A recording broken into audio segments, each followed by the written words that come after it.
partner is an MD, and my parents are both clinicians. So I feel like I can say that there is no faster way to turn off a room full of healthcare providers than to say today's the cultural competency training. Because everybody thinks that those are sort of luxuries, bells and whistles, identity politics. Oh my God, why do we have to talk about all of these things? The reason that we have to talk about these things is because these are the realities of our lives. This is who we are, right? For some people, these discussions about, for example, non-discrimination protections or marriage equality or whether transgender people can use the restroom that accords, trust me, you don't want me in any ladies' restroom.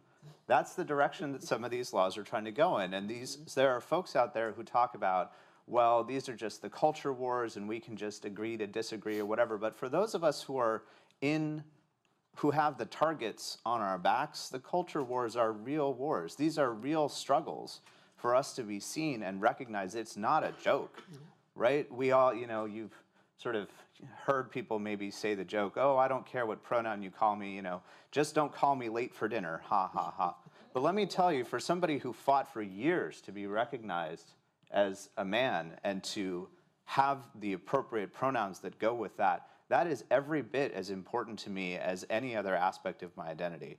And I bet many of us in this room wouldn't like it if we were suddenly told, oh, I'm sorry, I'm actually not going to call you what you call yourself. I'm going to call you what I've decided you are. And many of us have had that experience, right? Whether it's around gender, whether it's around race, whether it's around any aspect of who we are and how we're presenting ourselves, that somebody else decides, you know what? I'm too busy for this. I'm too busy for you and all of your complexities. And that is unfortunately the reality of still where most of medicine is. So, I think the question is, how can we, and this is, kind of what I think about in terms of genomic medicine, for example, is a lever to get people excited. Is there some, can we use this to get people excited so that we can start talking about the amazing diversity of who we are and actually turning that into a strength and turning that into something that people are excited and interested in talking about in healthcare, instead of having it be kind of relegated to this, well, we only talk about cultural competency once a year when our administrator makes us.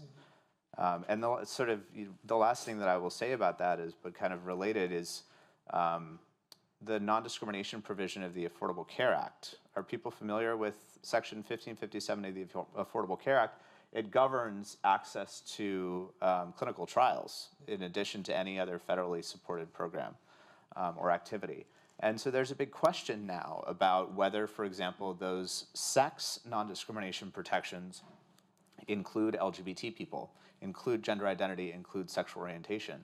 And there's this big effort to erase them. And I think that that is undermining one of the other tools that we have had that I think has helped, which is that actual hard law of non-discrimination that really says if you treat people badly because of who they are, it will have consequences.